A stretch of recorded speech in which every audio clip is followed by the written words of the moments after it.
Hey guys, welcome back to the channel. Got a weapon light to take a look at. This is a brand new release from Olight, and the model is the PLX. So this PLX is pretty unique in that it's the industry's first dual beam weapon light. It's going to have independent floodlights and spotlights. It's also going to be incredibly bright at 1200 lumens, have really good throw at 300 meters, and have a sliding rail system. So stick around if you want to learn about it. We'll do a real quick unboxing. We'll go over all the features and specifications. We'll go over the user interface. I'll give you guys beam shots. We'll get it mounted to something, get out to the range, do some testing with it, and then also give some thoughts on it. So I'm actually starting this review on December 16th. These aren't going to be released until January 16th, and as of right now, there's really almost no information available on them, but we'll figure things out as we go along. Quickly show you around the box before we get everything out. There's QR code, some of the features, and it looks like it does have a lifetime warranty. Alright, let's see how things are packaged and what all we get with this. Alrighty, pull everything out. So it looks like we're probably going to have a manual here, a couple different kinds, and we are going to have a USB-A to Type-C charging cable, and then the PLX itself. That USB-C cable was in here, and on the bottom side is a little Allen wrench, and then a Glock rail adapter, and then an extra screw. And this here is the PLX. As you can see, we're going to have our flood LEDs up here and then our spot LED down there. We'll have to figure everything out with it, but it looks like there's a switch right here that you can maybe switch between them. I'm not sure if you can do them all on at the same time or not. We'll have to figure that out. PLX there. USB-C charging port. I really like that. It's almost like I think that's an aluminum door there on that too. Again, it looks like it is serialized. Ambidextrous switches. And then up here is a sliding rail, and you can see that it's got a 1913 key in it right now. I assume this is made out of some type of aluminum, but I don't know if it's 6061 or 7075. I assume it's 6061. It does have some type of anodization. It almost has like a matte finish. It looks like it's really well done with it. Let's get a length here. We're looking at about 2.5 inches in total length. Grab you guys a height with that rail key, 1.2 inches. And then a width, we're at again about 1.2.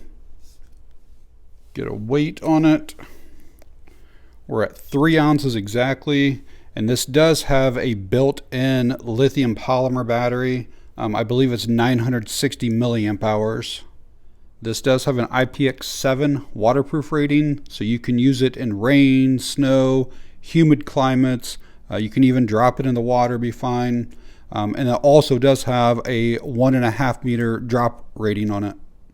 So we'll get into the operation of the light next. It looks like you cannot have the floodlight and the spotlight on at the same time.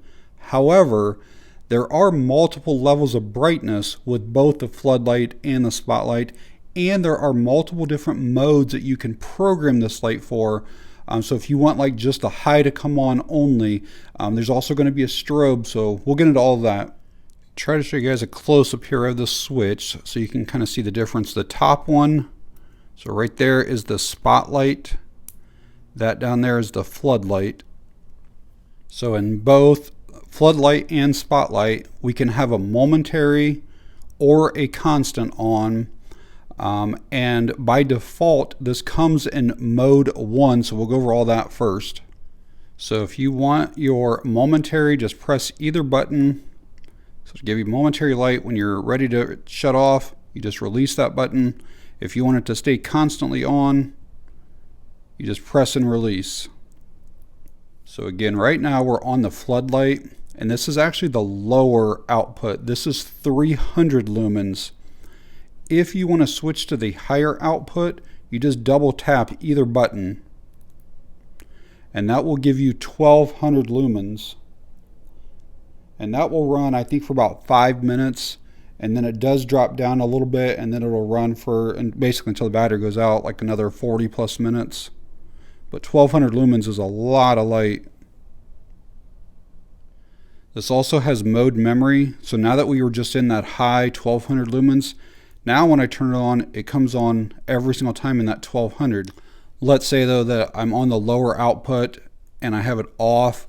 You can double tap from off to immediately go into the 1200 high. And we also have a strobe on both the flood and the spot. So if you're sensitive to that, you can look away for the next minute. But you get to strobe 3 different ways. First way is just pushing both buttons at the same time. And then you can push any button to get out of it. Second way is you can press one button and then press the second button.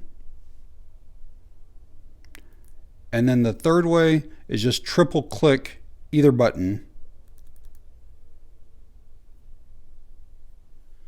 If you want to switch between the floodlight and the spotlight, you can do that while the light's on or off. It doesn't matter, but you just flip up like that. I'll try to show it to you again. So that's flood there. That is spot. We're still in mode 1, so everything is exactly the same. I'm in the lowest amount right there. If I want to go to the high, I just double tap. That is 900 lumens on the spotlight. And again, we'll probably get that for about 5 minutes or so. And then when it drops down, I think it'll last another like 45 minutes or close to it. But pretty much everything I showed you with the floodlight is exactly the same with that spotlight, including the strobe. So again, if you're sensitive, look away. But that's our strobe on spotlight. And again, you can hold one button, press the other, get to it. Or you can hit it 3 times.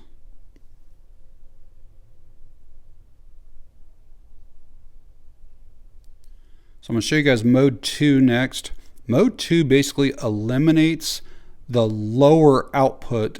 So you're only going to have high output and then strobe. Honestly, that's probably the way that I'm going to carry it, is in mode 2. We're going to get to that by basically pressing in on one button and then double tapping and holding a second button. I just flashed twice right there, so now we're in mode 2. So now when I hit a button, I'm going to have immediate high, but just like mode 1, you can still have constant on or momentary, and then same with like your floodlight. It's just always on in the highest setting. We'll look at some mounting options here next. All these guns have been safety checked, and by adding a weapon light to them, it does not modify the guns in any way whatsoever. So again, I have the 1913 rail key installed right now, and this thing basically slides. You see the little arrow right there? Well, there's 4 different positions that you can move this into. Again, for different types of guns. I don't know all the compatibility list right now, but I'm sure it'll be out January 16th. And you can also see that this is spring loaded here. So this gun here probably has about my shortest rail on it. Let's just see if this will fit here. No, it will not. It's real close, but it will not go on that one. So let's try this one. I don't know the exact length here, but it's a little bit longer. That still is not going to work on that one. So subcompacts it may not work with. Let's see about this one. So that one there, this is close to Glock 19 size, which I do have a Glock 19 there, which we'll do it in a minute. But so yeah, it will definitely work on compacts. That little tool that they include, you can actually take that end right there and tighten that down to your rail. That is the Glock rail key. Very easy to swap this out. We just remove that single screw right there. this thing pops out, and then we can put the Glock one in. Alright, that only took a couple seconds. Now I got the Glock one installed. Let's see how this fits and what it looks like on a Glock 19. Alright, got it all the way tightened down on there. As you can see, it almost looks like it was made for this Glock 19. You can reach those buttons easily. You can actually push forward on the button or push down. Either way works. The other thing I want to show you guys is that there is a battery indicator light. It only stays on for a couple seconds every time you turn it on and off. Right now we're yellow. If it's green, it basically means we're somewhere between 60 and 100%. If it's yellow, it's basically somewhere between 60 and 10. And if it's red, it's under 10 and needs to get on a charger. And to charge it, you will not have to remove it from your gun. Just get to that port cover there, plug in. Looks like we got a red LED when it's charging. I don't know if that'll turn green or if it'll go out, but I'm sure it'll change whenever it's fully charged. I think it takes about 2 hours. If you were all the way basically down to like 0% battery, about 2 hours to fully charge it up. Alright, try to show you what this PLX looks like in the dark. I'm going to be on the flood pattern first on the low. And as you can see, that easily lights up an entire room. The hot spot is pretty much the entire wall because it is a floodlight. Now let's go to the higher version of this. And I am going to show you the strobe also in the flood. So if you are sensitive, you can look away for a minute. Alright, let's shut that off. And now I'm going to switch to the spotlight. It's going to be in the high because that's what we were just set on. But you can really see the hot spot now on it.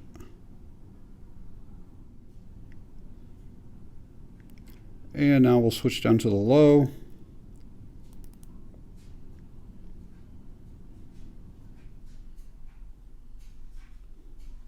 And I will go back up to the high one more time and then into the strobe. So again, if you're sensitive, you can look away. There's high and the strobe.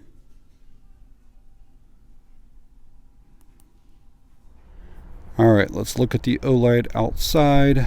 I'm going to be back in the floodlight low. That corner's about 40 feet away from me right now. Let's go up to the high. But as you can see, that does really light things up really well. And finally, I'll show you the spotlight on low and high, starting low first. And now let's bump up to the high.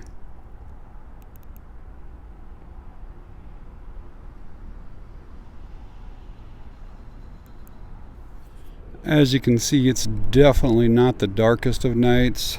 I'm closer to about 100 feet away from this tree right here. I'm going to show you the spot on this light. I mean, it really lights things up well.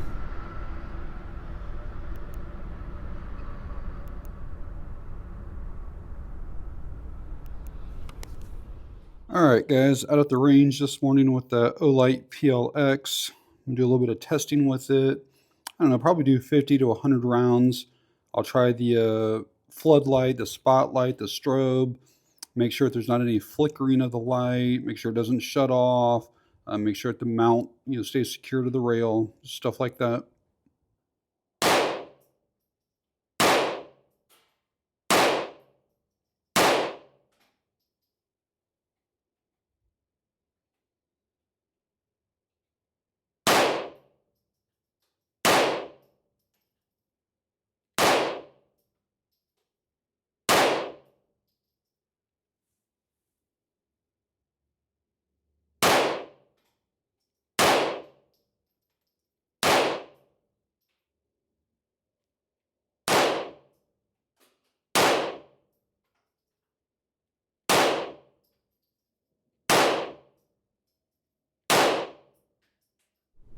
Well, hopefully seeing those night shots was somewhat helpful. Also wanted to let you guys know that I didn't have any issues whatsoever when I was at the range. No flickering, the light stayed on the entire time. So I've had this PLX for a few weeks now, and overall I do really like it. The build quality on it is excellent. Just the overall fit and finish of everything is fantastic on it. The performance on this light is just phenomenal. Again, 1200 lumens, 300 meters of throw out of something this compact. And when you're on the high for both the spotlight and the floodlight, that will stay on for over 5 minutes straight. So just really good performance. This is obviously the first weapon light to ever have dual beams, so it's pretty unique. But that's good for like different situations. Maybe you do need a little bit more of a spill or a flood, so you can have that, and then easily while it's on you can switch to the direct spotlight. So very cool. This light also has those different modes that allows you to change the brightness levels. So if you don't need the high, your situation calls for a lower light output, you can change that. Or you can change the mode where it's only high. It also has a strobe, so if your situation calls for that, that is available to you. And I like that it has a battery level indicator, so every time you turn it on, it kind of lets you know where you're at. And it has that USB-C charging. Really nice touch on that. A few things that might be some negatives for you guys. First thing is a non-replaceable battery. Again, it does have a lifetime warranty, so I'm not concerned about that. My only concern is that when this goes dead, you have to wait for it to charge back up. You can't just put a charged battery in it and keep going. So again, there's like a 2-hour downtime that you have to wait for it to recharge. Second thing is, this may not fit subcompacts, and I know a lot of you guys, that's what you carry. It would not fit the few that I have. I'm sure this is actually going to be released now on January 13th. Originally they told me the 16th, but I'm sure on the 13th they will have some type of list that says what all this fits. Another thing to let you know about, there is not any type of lockout on this. So like when I went to the range that day, my range bag has like individual like pistol bags and stuff in there, and I normally keep like my spare magazines and stuff, and I did not, because I didn't want anything moving and just potentially bumping into that switch, because it doesn't take much to turn this on. So yeah, no lockout on it. As of right now, I don't know about holster compatibility either. Again, I'm sure on the 13th of January they'll probably have some type of list that'll say what this will work with. And I suppose that there's one thing that I could change on it. I do wish there was a way that you could have the floodlights and the spotlight on at the same time. I wish there was a third option here. I know it would probably make this get a little bit hotter faster. It would probably drain the battery faster, but I still wish there was an option just to have all the lights on. But again, overall, I really like it. I think it's a very impressive light. I showed it obviously on a few pistols, but you could put this on anything with the Picatinny rail, rifle, shotgun, whatever you want to put it on. So at the time of me making this video, I have no idea on pricing. There's really no information available at this time on it. I will put all the links down in the video description whenever they're available. But alright guys, if you found the video helpful or informative in any way, please hit the like button. It really helps the channel out. If you have any questions or comments, leave them down below. And that's going to be it on this one. Thanks for watching. I appreciate it.